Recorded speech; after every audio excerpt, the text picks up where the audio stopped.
duhet, kur provohet patjetër. Duhet të provohet dhe gjithmonë duhet të kesh kaluar një si gjyqësore. Ne mund të themi ka tentuar të më vrasë, po si e provon që ka tentuar të vrasë. Po nëse ka tentuar dhe nëse kjo provohet, mund të shkojë deri në arrest. Është i padenjë, po përveç pjesës penale dhe gjyqit që ka kaluar për aktet që ka kryer, që janë akte penale. Por, domethënë kjo është pjesa penale. Pjesa civile është që bëhet i padenjë automatikisht për trashëgimin. Ndërkohë në Shqipëri vijon ende të kemi këtë kulturën e trashëgimisë që jemi kryesisht orientuar ndaj djemve. Si mundet një vajzë të përfitojë trashëgimin pa e kaluar kështu siç e kemi ne, pra në rastin konkret pamundjer, se ka ndodhur shumë situata që kemi dëgjuar që merret taksative që trashëgimia është për djem. Si mundet një vajzë të përfitojë trashëgimin? Mund ta themi hapur që në qoftë se trashëgimia i kalon vetëm njërit person, në qoftë se nuk është disponuar vetë nga trashëgimlënësi t'ia kaloj dikujt, pra ka dashur ai, por jemi në rastin që trashëgimia ligjore i kalon të gjithë fëmijëve në mënyrë të barabartë, siç e tham, nuk njihet gjini. As mosh, as gjini. Nuk ndikon as në përqindjen asgjë. Biles dhe domethënë dhe një fëmijë adoptuar ka të drejta të njëjta me familjen, përderisa je certifikat familjare dhe je e bia, i biri, i biologjik apo i adoptuar, apo je bashkëshorti i dikujt, ke të drejta automatike në trashëgimi. Për mos të thënë që në radhë të dytë hyn dhe prindrit e motrat vëllezrit, prindrit kur mungojnë këta të parët, radhë e dytë e trashëgimisë janë prindrit, motrat vëllezrit. Radhë e tretë kushërinë, domethënë kemi deri në radhë të 6 të rangut familjar. Kështu që një femër nuk merr nëse nuk do vetë dhe pranon vetë të sakrifikohet dhe jep dorëheqjen, domethënë heq dorë nga trashëgimia, bëhet një akt brenda 6 muaj nga çelë e trashëgimisë, hiqet dorë nga trashëgimia. Dhe kemi dhe raste që heqen dorë femrat vetë nga trashëgimia. Po bëhet në mënyrë ligjore edhe kjo, apo jo, nuk është se mund të jetë në mënyrë verbale, pra që unë nuk dua të pjesë të trashëgimisë. Jo, çdo gjë duhet të jetë shkruar, sidomos kur kemi të bëjmë me të drejta pasurore dhe pasuri të paluajtshme, asnjëherë pasuria e paluajtshme nuk transferohet me një deklarat të njanshme, apo me një dëshirë, apo me fjalë. Se kemi dhe raste që na vinë dhe thonë, më ka thënë në momentet e fundit, më tha babai, këto janë të gjitha të tuat, kështu që këto janë të gjitha të mia. Nuk është e mundur, nuk funksionon kështu. Prandaj e mira është informimi paraprak, që kur të vjen situata ti je përgatitur. Këto dokumenta duhen. Dhe informimi paraprak nuk duhet vetëm nga ai që deri diku e ka mbledhur informacionin sepse ka interes të përfitojë të gjithë pasurinë. Informimin ta kenë të gjithë familjarët, që dhe të mbrohen nga një marrje apo nga marrja peng e të gjithë pasurisë. Kemi dhe raste, si një nga rastet që unë po trajtoj, mund ta cekim, domethënë pa përmendur emra, i vllai është e bërë një testament paraprak që e dinë të gjithë familjarët. Nëna kishte ndarë siç kishte me vullin e plotë të lirë të saj, kishte ndarë pasurinë ndërmjet 3 fëmijëve të vet, 2 goca dhe djalit. Pas disa vitesh, në momente kur nëna kishte kaluar një sëmundje të rëndë, një iktus, është shtruar në spital, domethënë me referohemi dhe me probleme normalisht, me pavedije të plot për të disponuar edhe juridike, ishte marrë dhe riçuar tek noteri për një testament të dytë, ku tashmë çdo gjë i kaloi vllait. Domethënë mund të funksionojë edhe kështu.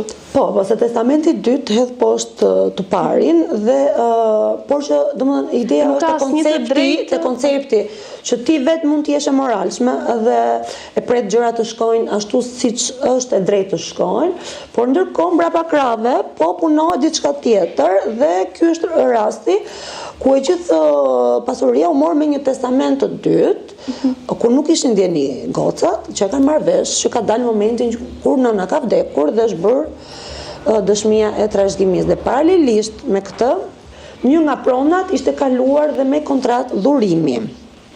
Pra për të shpërndar pronat në mënyrë sa më të këndshme të mund. Fëmijët nuk kanë asnjë lloj të drejtë që të rikthehen asgjë.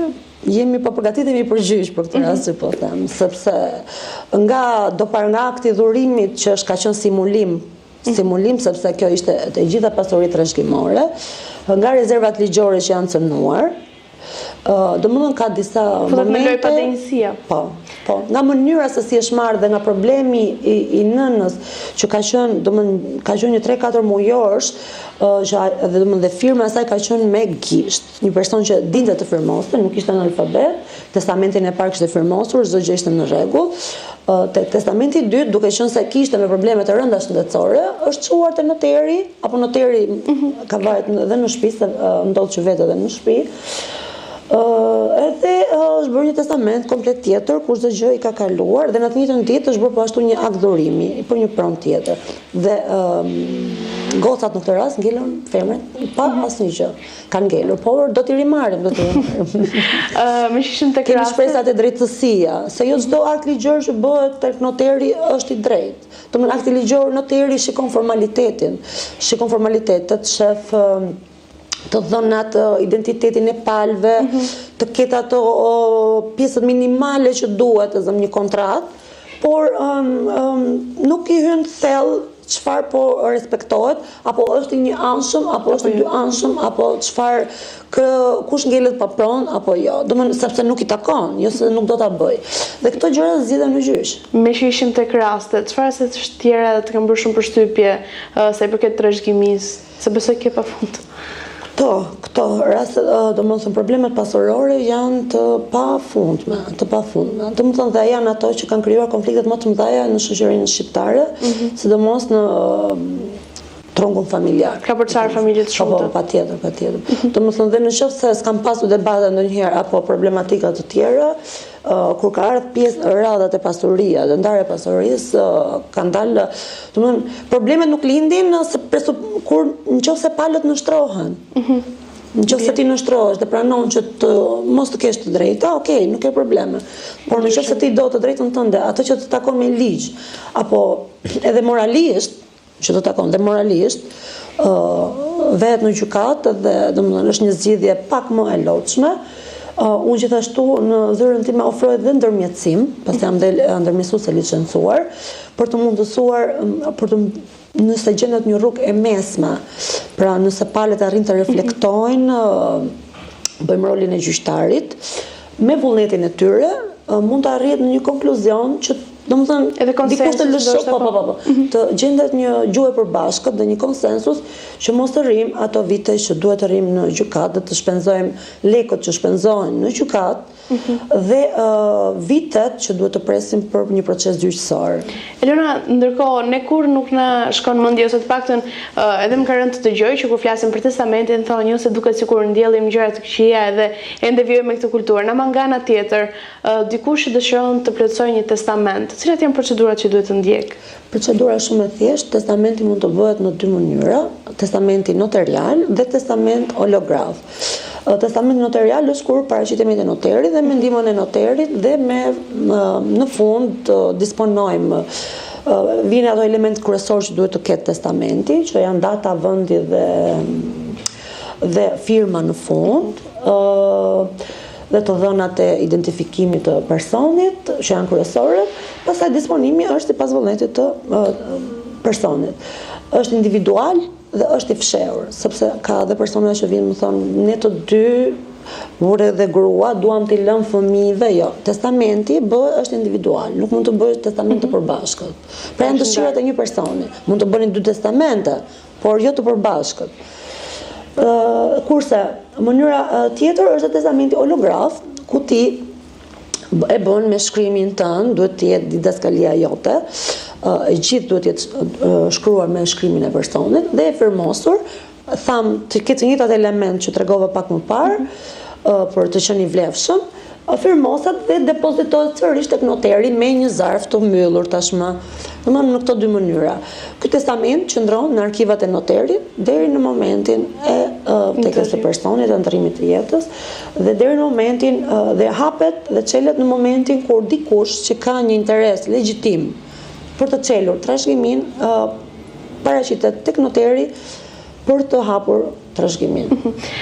Ndërkohë se me që këtë hall si thua e zgjidhëm dhe sot do të flasim edhe për një tjetër problem që është i shtuar dhe njerëzit tashmë në momentin që janë të interesuar kaq shumë për të bërë shtëpitë e tyre, futet në lojë edhe kontrata e porosisë. Çfarë ndodhet, së pari çfarë është, edhe më pas për të ndalur edhe tek problematikat që ka edhe si mund të jemi ne më të kujdesshëm që mos të humbasim në këtë rast. Patjetër. Është një nga kontratat më të rëndësishme, hyn te pjesa e kontratave paraprake, kontrata pasurisë.